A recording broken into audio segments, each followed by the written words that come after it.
Betty Villegas is a third generation Tucsonan and is married to a retired public school teacher. Together, they have 4 children and 5 grandchildren. Betty has a career spanning over 25 years in local government, has served on the Pima County Board of Supervisors, and is the current state representative for the people of District 20. Betty, the floor is yours. Thank you. And thank you for inviting me to be a guest speaker. And thank you to all of you who have signed on to listen to today. I'm a native of Tucson and have lived here the majority of my life, with the exception of a year and a half when I was 16 and my parents both died within 3 months of each other. And I was moved to live with an aunt and uncle in Phoenix the last year and a half of high school. So I left to Phoenix, and the day after I graduated from high school, I came back to Tucson and have lived here pretty much all my life and in the district, regardless of what number it is. In the majority of the district I've been in this area. I grew up in Menlo Park, and now I live in the Southwest. So I started my career as a teller for a local savings and loan, Home Federal Savings. You that have been here for a long time may remember it was first Tucson Federal Savings. It was the bank that, or the savings and loan that had the time and temperature at the top of what is now the county building, the legal services building downtown. But I started there as a teller, a single mom. I was a single mom early on, and of 2 children. And it was my first real job. And I was lucky enough to have somebody that believed that I could do the job. And while there, I worked in the same bank, although it changed different names through the years due to mergers and acquisitions, and RTC, the Lincoln Savings crisis that happened back in the 80s. I lived through that, so I ended up at what we call now Washington Federal Savings. So even though the bank changed several times, I stayed with the same institution and went through a lot of different changes. That's all I can say. But I ended up as a manager for Washington Federal at the South Tucson office on 29th Hello. and 6th. And that's where I got my start in mortgage lending. While I was there, managing, Washington Federal would require all their loan officers to be mortgage loan officers. And I was really excited about that because I had always wanted to learn more about it. And so I got my real passion for it when in South Tucson, because they had a first-time homebuyer product that I could sell to people that lived in my area. And so from there, I went into community lending. And then from there, I went into Pima County when I just got tired of the banks changing and changing and changing. And I got to the point where I said, okay, enough is enough. I'm going to see if I can find a job that I can just work 8 to 5. And there was a job opening at Pima County. I applied for it. I was approved, and I got the job as a program coordinator. And the rest is history, because of course it wasn't an 8 to 5 job. I don't think I've ever had an 8 to 5 job, just because it's my nature. That's the way that I work with something that I'm passionate about, something that I love. I go over and above what's required of me. So there I rose to program housing manager, where I opened up the the Pima County Housing Center during the recession and the foreclosure problems that were going on. And that's really was an interesting time. As I reflect back, it was a crisis, and it seems that I've worked well under crisis, probably stemming from losing my parents at such a young age. But I've learned to really to work through them and find solutions, because that's what we needed at that time.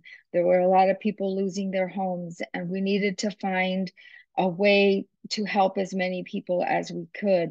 So, under my leadership, we did that. We were one of the first in the state to have a housing forum where we invited all the lenders to come and speak with their their their their customers in regards to what they could do to keep their homes.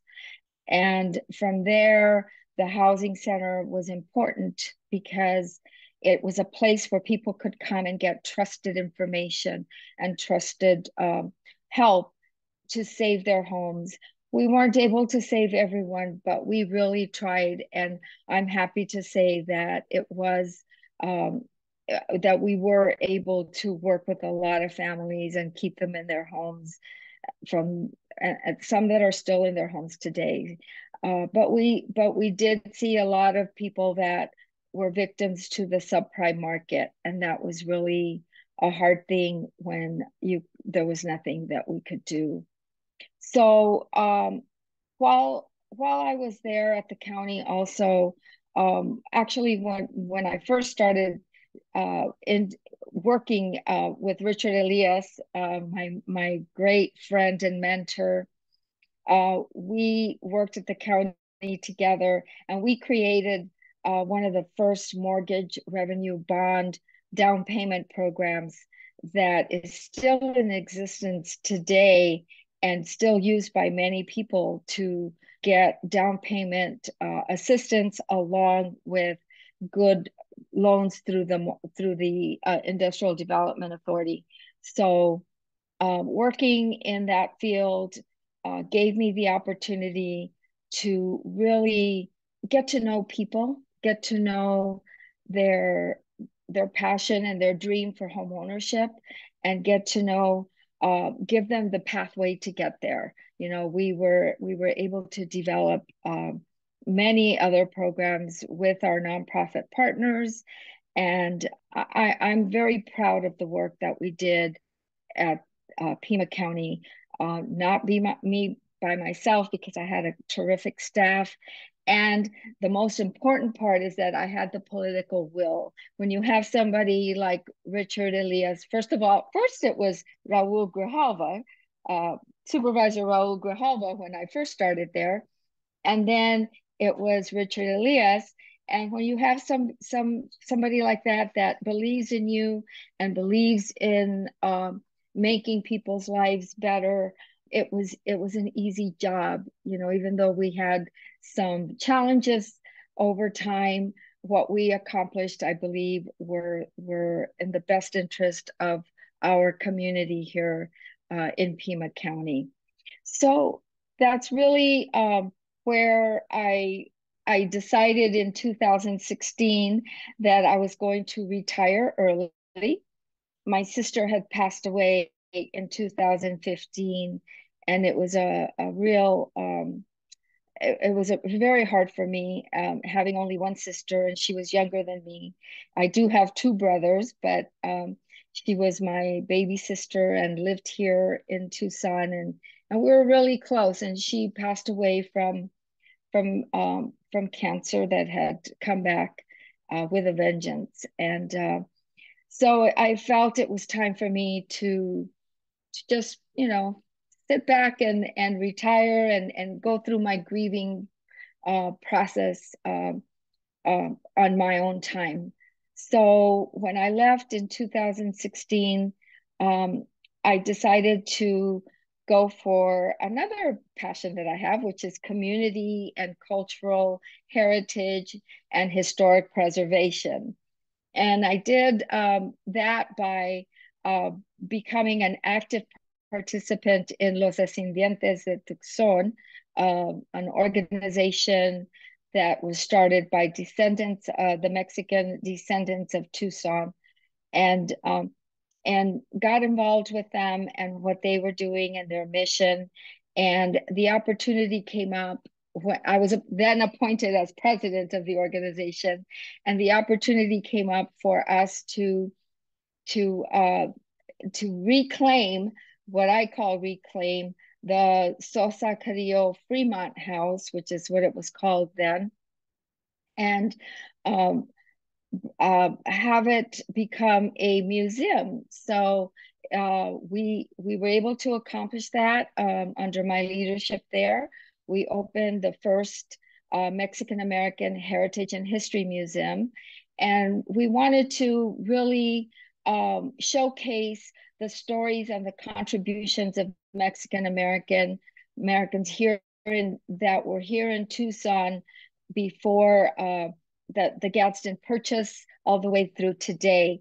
And we were on a real roll on doing that. We had great exhibits. We had about 4 exhibits before COVID.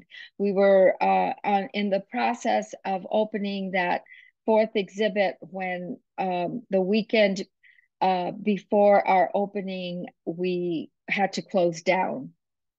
And during that time, as you know, so I retired in 16, and then in 2020, I was called back to active duty, if you will, when my good friend and mentor, I can't even, just I just admired that man so much. He was such a big part of my life, and my husband's life, and and anyway, when he passed away, it was very difficult. But when his wife Emily, who I believe is on the call here today, hi Emily, I love you and thank you again for believing in me when that opportunity came up, and you were grieving and needing to make decisions, and had an input to the Board of Supervisors in who they wanted, her and Luz, who they wanted to serve out the rest of Richard's term. So when I applied with the blessing of Emily and many others, it was an opportunity for me to continue what I felt was Richard's legacy, even though it was for a short term, during a time of crisis that we had never experienced before in our lives. I went in with his staff, and honestly, it was get to work. We looked at what was going on. We looked at the disparities that were occurring, and I asked my staff to provide, let's work on something together. Let's work on a study that really tells us what's going on out there. When I got there, the county was working on keeping track of what they call hotspots through census tracts.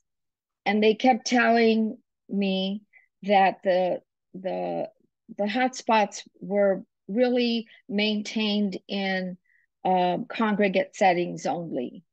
And I could see a lot of them in District 5, and I wanted to see more. I wanted to see exactly where those congregate settings were.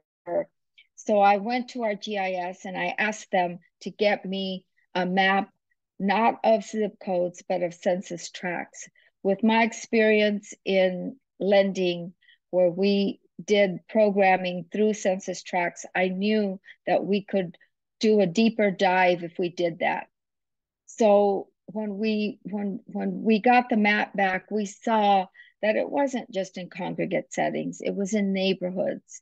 It was in places where people couldn't stay home during the pandemic. They had to go to work. They had to go to work in congregate settings. They had to go to work in restaurants or hospitals or wherever construction, whatever they were doing, they had to keep doing it to keep their roof over their head and to keep food on the table for their families.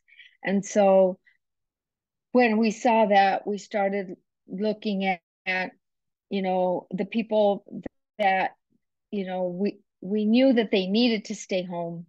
And so we went on to figure out ways in getting the message out to them, because it seemed that the message was not getting to them.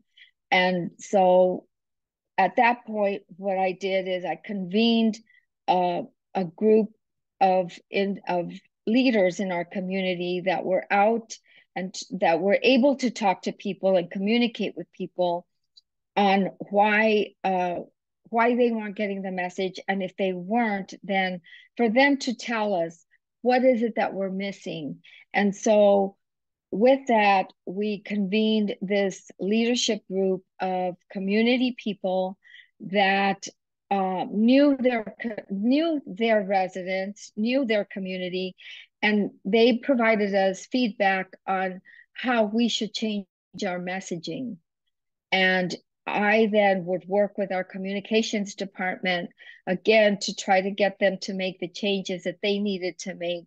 And it wasn't easy getting them to change those messaging because they wanted it to be standard. And we were saying, our people aren't getting the standard messaging. You need to change it. And we worked with the public health department. And again, the other thing, when we did the study, and some of the recommendations and solutions that we gave to leadership, the administrators, is we have mobile units that were being used prior to the pandemic for wellness checks and for needle exchange. And they're just sitting there. They're not being used. Why can't we use those mobile clinics to get testing out to the communities that can't get to this testing areas that had been set up? And at that point, there weren't any testing south of 22nd. So, we were constantly working, and as I'm talking, I'm remembering everything that happened during that time, and it was the passion that that we had to make sure that people weren't dying, and people were getting the help that they needed, that they were getting the PPE that they needed. And so and I'm telling you this because I feel it prepared me for what I'm doing today.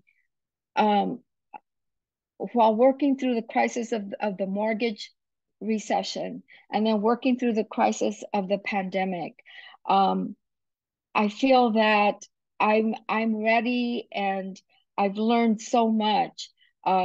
Being at the board of supervisors, one of the things the last thing that I did there was work with the administrator at the time, Chuck Huckleberry, and with my study, and then he then appointed one of his researchers to do more studying on the disparities that were occurring.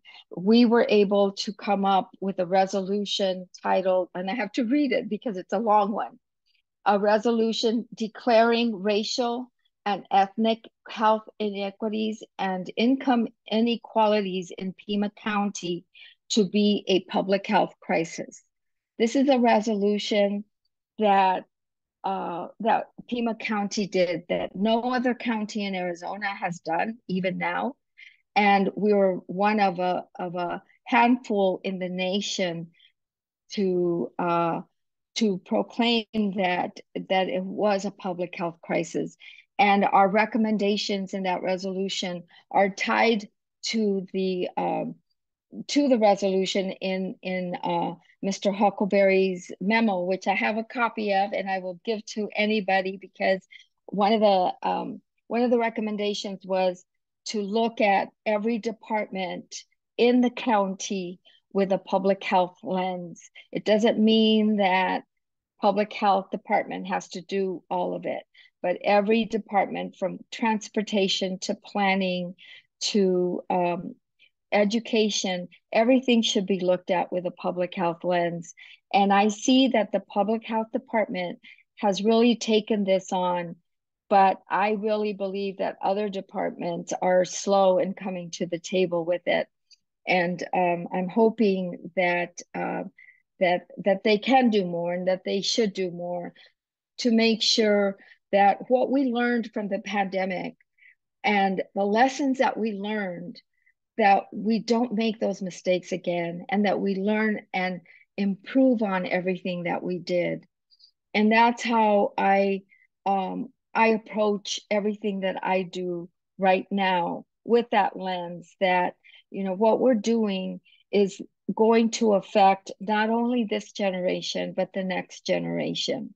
And so when we look at bills, when we look at um, crises, we have to make sure that the bills that we are introducing are bills that uh, will benefit the future as well. We can't be reactionary bill makers. We have to be long-term systemic bill makers and lawmakers. And so that's my approach. And I think a lot of my colleagues feel the same way, as I get to know many of them. And I believe that there's a lot of work to do. Um, and and from there, as you know, when I finished the term for Richard in 2020, in 2021, after I'm so proud to have held that seat for Chair Grijalva, who's doing an outstanding job. Um, I went to work for a public housing authority as the executive director in South Tucson. And I had never done public housing before. And it was a very much an eye opener for me. And one of the first things I did there is have the mobile clinic come out to the residents and get them tested, give them wellness. And then when the vaccines came out, we were the first, I believe we were the first in the nation to have a mobile clinic come out and provide vaccines to all the low income vulnerable residents that were living in that live in the South Tucson Public Housing Authority. So that was another accomplishment that I made there. But it was very hard because you have vulnerable, marginalized people living in a community that had to isolate for so long. And it was very, very difficult to get them to engage back into society and back into community because they were they were surviving, they were barely surviving, and there's to this day, when I left just on July 31st was my last day there when I was appointed and sworn in to this position. They're still having a hard time. You know, they were still having a hard time really engaging and to the level that I had projected I could make changes in so many people's lives. But when you have trauma and then you have the pandemic and you live in poverty, it's not easy. And so when I look at everything now, that's another real lesson for me that I've learned. And when I look at again bills and and things that are going on with our community and in the legislature, I think about them and I think of South Tucson a lot. And I think about, you know, what can I do as a legislator to help South Tucson, who has lived within this poverty for so long. And we need to make some positive changes without displacing anybody. And that in itself is a challenge. So now I'll go on to where I'm at now. On July 31st, sworn in and got right to work. I started going up to Phoenix twice a week, getting to know staff, getting to know lawyers and consultants who would make appointments with me, also known as lobbyists. And I found that not all lobbyists uh, are the perception that I had at one time. There's some really good people out there, and of course, always proceeding with caution. But I think that getting to know the Democratic caucus has been a wonderful experience. There's some really hardworking people, even though we're not in session. We have our communication meetings, our budget meetings, um, and subcommittee meetings on housing and water and budget and education and environment. There's a lot going on, and because I don't at this point yet have an official committee assignment, I'm trying to do it all. Most of them, all of them actually, are on Zoom as well as in person. So I've been going to a lot of meetings, just listening, learning, and getting to know people and getting to know some of the more experienced people that have done this before. And a lot of my colleagues tell me, "Oh, don't worry, this is your first year. You don't really have to do much." And I'm going, um, I'm not that kind of person. I do have to do much. There's a lot to be done. So I've already been working with my policy team to uh, to see about some legislation that I could possibly sponsor. And I've gone to a lot of events, trying to just learn and trying to keep my ear to the ground, because I've always prided myself in being a practitioner. And being a practitioner, you have to know your community and you have to make sure that you're listening to your community. I gone to one neighborhood meeting, and I'm trying to schedule in all my neighborhoods. I want to go to every neighborhood meeting that I can possibly attend to find out what their priorities are as well. I've had constituent meetings with people that are having certain issues, trying to help them. And aside from going to Phoenix, I also go to I also found my office at the Tucson State Building. And while it's mostly empty, I do have meetings there. So anybody that any of you who ever want to schedule a meeting, I will make sure that you have my email, my phone number, and you can schedule a time for me either here in Tucson or in Phoenix. So some of the I was during while I was waiting for the meeting to start, I was trying to see all the other stuff that I've been doing. I was part of a panel with Supervisor Grijalva on during Hispanic Heritage Month. We did a panel for Honest Arizona, where they invited some other women besides myself and Supervisor Grijalva. It was the Charlene Fernandez, who runs the USDA for the state of Arizona. She was there, and a couple of other people that provided input on what they thought the state of our issues were right now, and what we thought we needed in our future. And the thing that I really took away from there is that there's a lot of young people that have a lot of passion for what's going on in our communities in every aspect, whether it's immigration policy, whether it's environmental justice policy, housing policy. There's a lot going on, and I'm really hopeful and inspired by the young people that are in our community right now.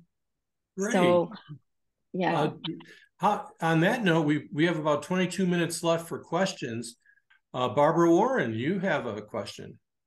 Yeah, thank you. Betty, you fill the place of Andres, and I work with Physicians for Social Responsibility. Some of us are here today in this meeting. We have been working on projects around extreme heat exposure from different perspectives. One of those has been to promote extreme heat or any kind of heat protection for outdoor workers, and get a bill passed to protect outdoor workers. Other states like California have incredibly good standards that we could draw from. And I wondered if you're picking up the ball and running with that one, because that's really important. It's getting hotter every year, and these people have to work outside, and there are no standards protecting them from heat illness and heat death. Yeah. Dr. Warren, thank you so much for bringing that up, because I remember when I first met you, you mentioned that to me. And one of the first things I did after our meeting is I called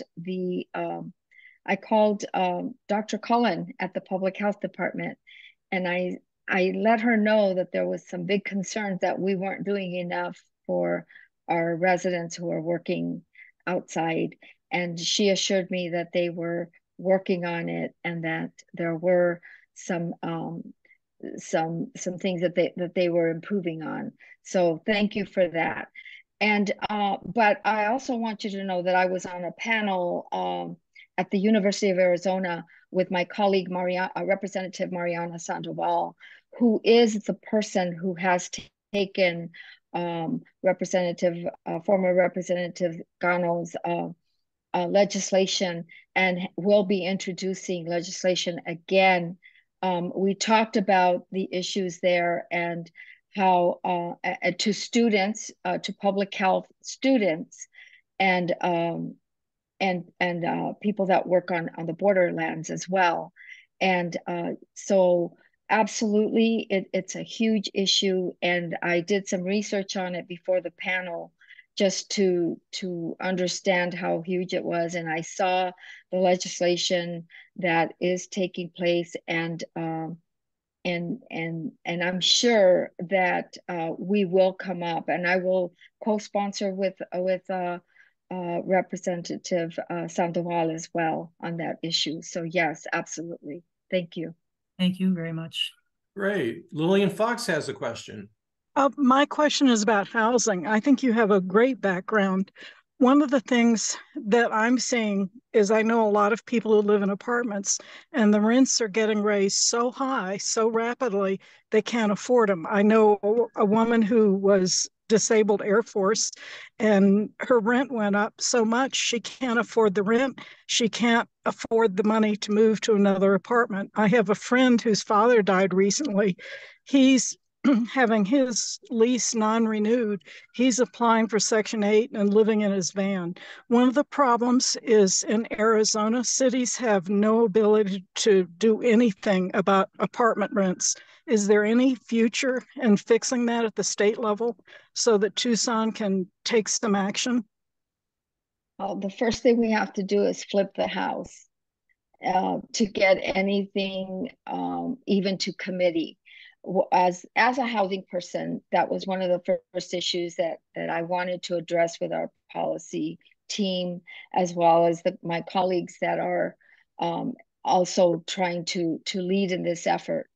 And yes, they are. We will be introducing legislation again.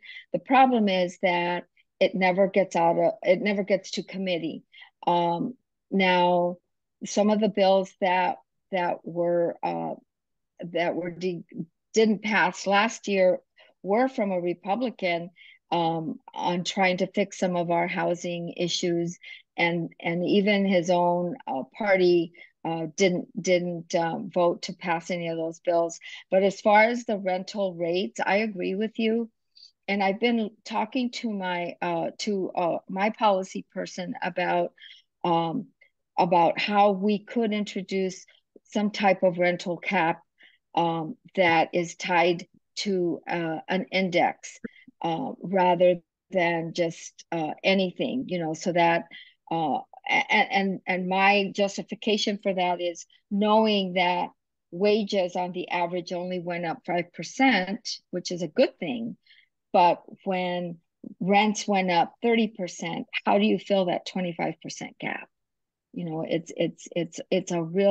It's a horror story for me, because where do you find the money to fill that gap for our seniors? Especially, I remember working at the housing authority. I used to get calls all the time because South Tucson Housing Authority was listed as somebody you could call for information.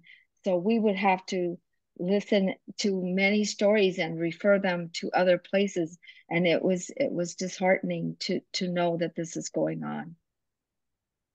Thank you. Okay, and Mike, Brian, you have some questions. We have one in the chat from Karen.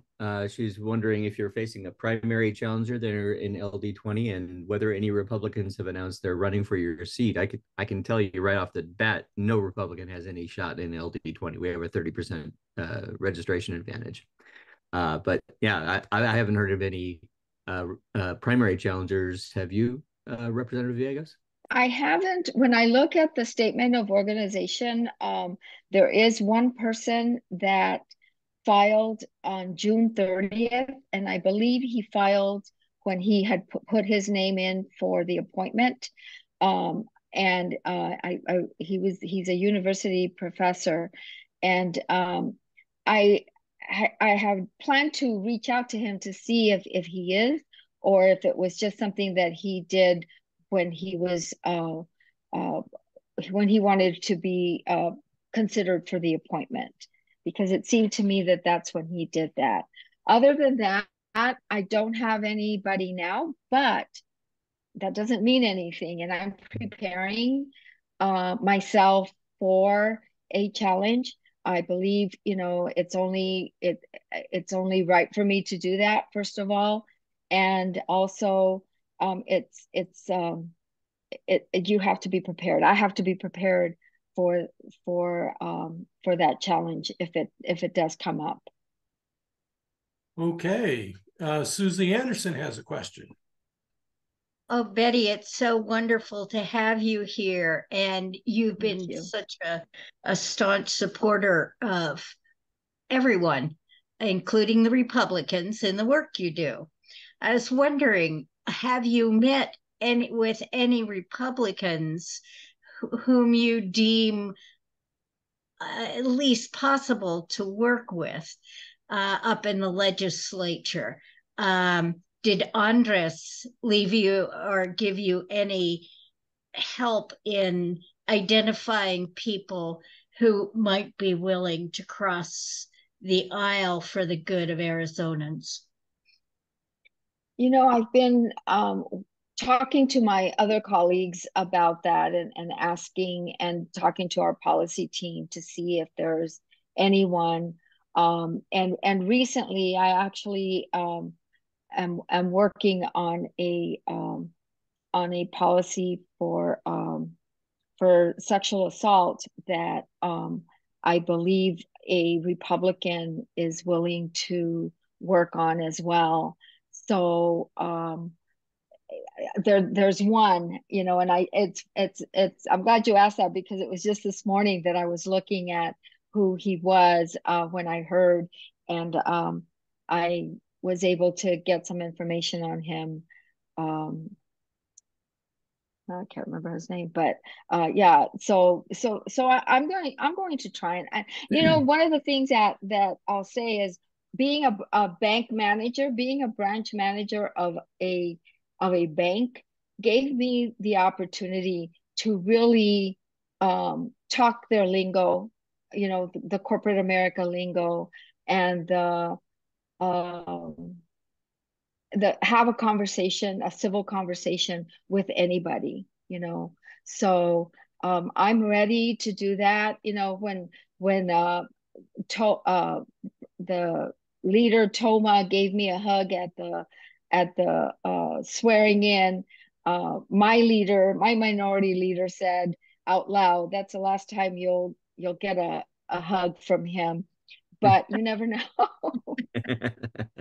There you go. Mike, you have a question. Yeah, just in response to that last one, there are Republicans who are willing to work on certain issues with the minority, especially around issues of criminal justice reform, housing, sexual assault, as Betty was saying.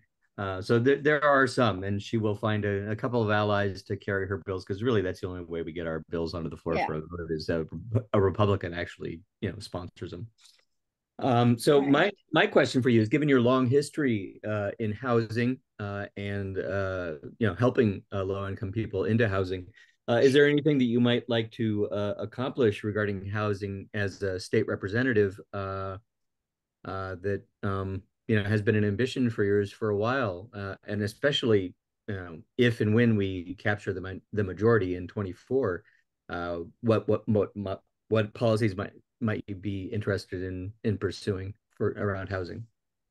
So I think trying to make sure that we get a revenue stream for the Housing Trust Fund is important, since we, even though they gave some of that money back, it's not a guaranteed stream of funding. So that's really important to me. And also making sure that the money that is in the trust fund, that it does come to Pima, more than has ever come to Pima County, because, or let me reword that. Being in the county, I saw that the state housing trust fund monies, we didn't get much of it here in Pima County. So my goal is to bring more of that funding here locally, and also to talk about possibly some type of set-asides for different reasons, such as the rental assistance and for seniors, and also I do have one drafted bill right now that I have been working on since I was at the county, to try to allow the county to transfer land that is under trustee. It's property that is liened because people didn't pay their property taxes, and while the county doesn't rightfully own that land because the deed is still in the state's name. So I'm hoping that this bill will allow and right now the way it reads is that statute reads is the property that is designated under this particular area can only be transferred to the transportation department or the flood department. And I want to add for affordable housing in there, so that we can have some, because we have to expand affordable housing, and the most expensive part of building affordable housing is in the land. So if we can get developers or nonprofit developers to have a perpetual long-term affordability, and we can allow them to build housing on these parcels of land that are out there.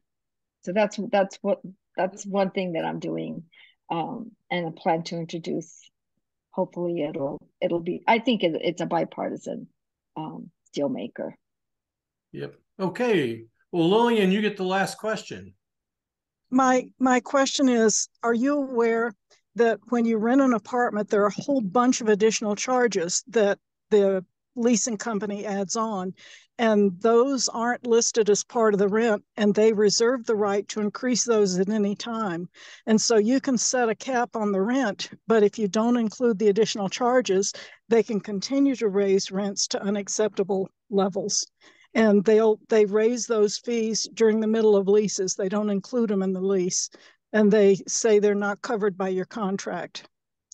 Right. Do you understand what I'm saying? Yes, I do. And those are being looked at as we speak.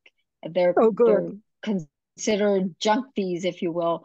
But Right. yeah, they're definitely being considered and looked at. That's Thank something you. that Okay. our Biden administration is looking at junk fees as a real problem. Right. That's right. Right. That's right. But not as part of rents.